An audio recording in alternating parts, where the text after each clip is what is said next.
You a suffragette, Mrs. Ellen? Yes, but I consider myself more of a soldier. Vote for women!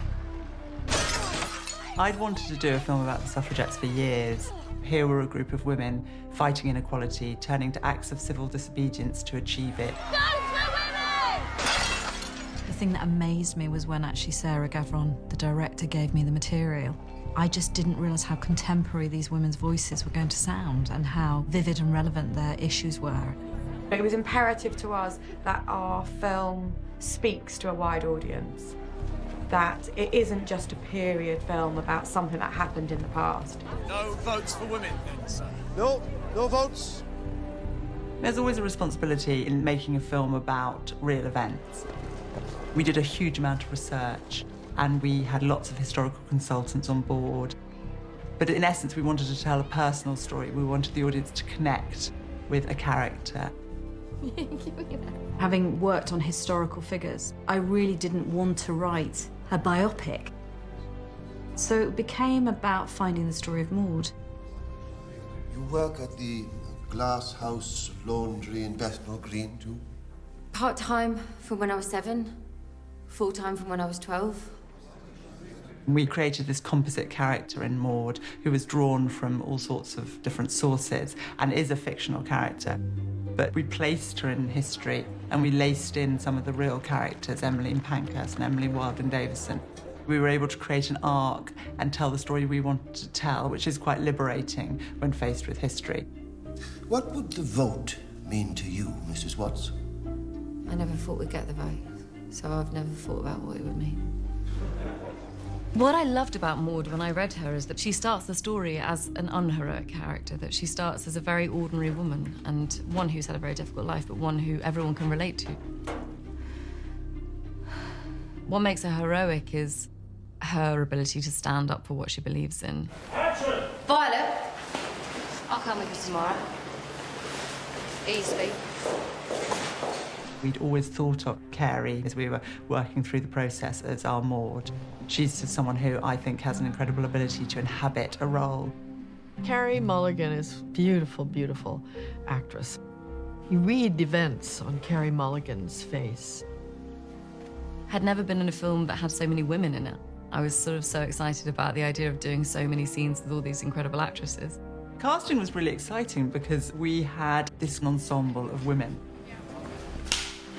It was such a delight to have all these women on screen. You never get that.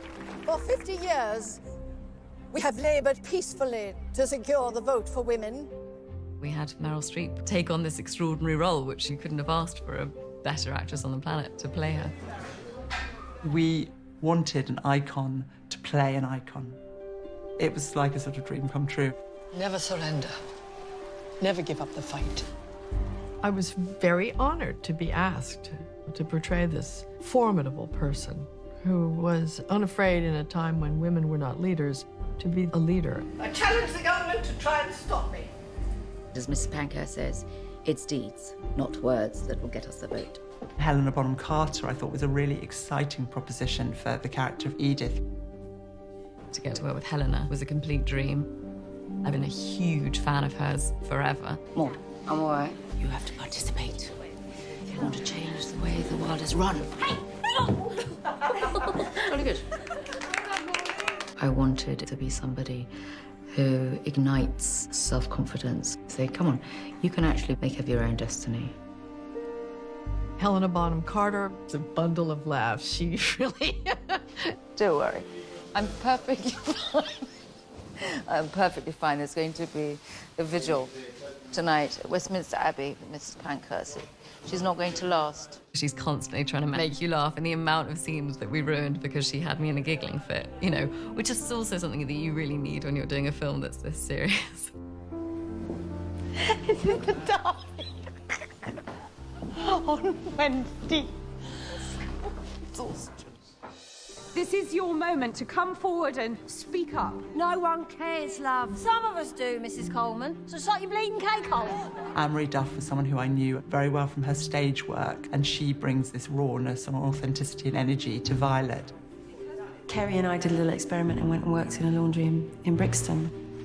It was a family-run laundry, been open for 100 years, and obviously now it's much different. Everything has been modernised, but when we got on set, we did have real steam blasting in our faces. It was great. We were sort of immersed in water and damp for a week. I was very keen that the film felt, on all sorts of levels, very, very real and urgent and visceral and connected. Sarah's main focus is integrity. Her main focus is telling a real story about real people. So you never feel like you're in a film. She just wants truth. Sarah Gavron knew the story she wanted to tell. She knew how she was going to tell it, and she's a great filmmaker. I wanted the audience to feel like they were walking through those streets with Maud and those other women, that the world felt very believable. I talked to all the departments and we all collectively worked to create that idea. We've tried to use as many original garments as possible. When Jane and I talked about it, everything had to be functional and realistic, and she wanted as many original clothes as possible. They're the real clothes, and they're 100 years old, so you've got high maintenance and a whole lot of running repairs. There was something about our actors wearing the clothes that had been worn by those women all that time ago that gave it a very, very believable feel. It was so important that it looked real. I didn't want you to feel like people had been through hair and makeup. And the actresses were so good because they'd just not wash their hair for us, and we'd add to it. Carey Mulligan, for example, didn't wash her hair for weeks and hardly wore any makeup. It was all about making it feel connected and real. Some period films, the periodness of it is a character. It's very forefronted, and I think actually on this film, Sarah and I really wanted it just to be the world. So what that was, it was trying to find locations in London, and that was quite hard to find. I have to say, finding East London in London was hard. Those big, huge red buildings, you know, because they don't exist basically after the war, of course. They've all been knocked down.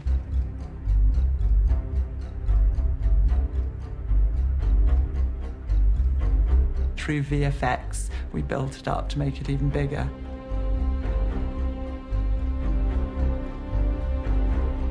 We had a great visual effects team who duplicated people and created that scale.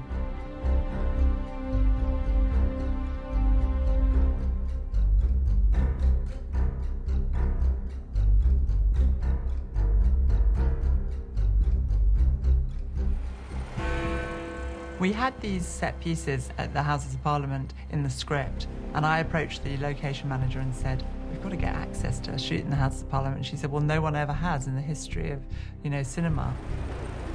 She had great tenacity and kept trying, and they agreed for us to be the first ever project to get access.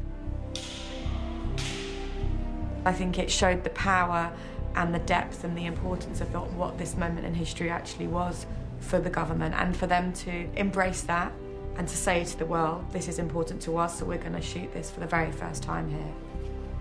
It's still quite surreal that we were allowed in to film this and, to really recreate history. We were in there with horses and stunts and carriages. Move back now, come on! There we were, a predominantly female cast and crew, going into this place that had for so many centuries barred women, and able to stage a riot in which the government showed themselves in a very bad light. And there was something exciting about that, and it showed how far we've come in a way.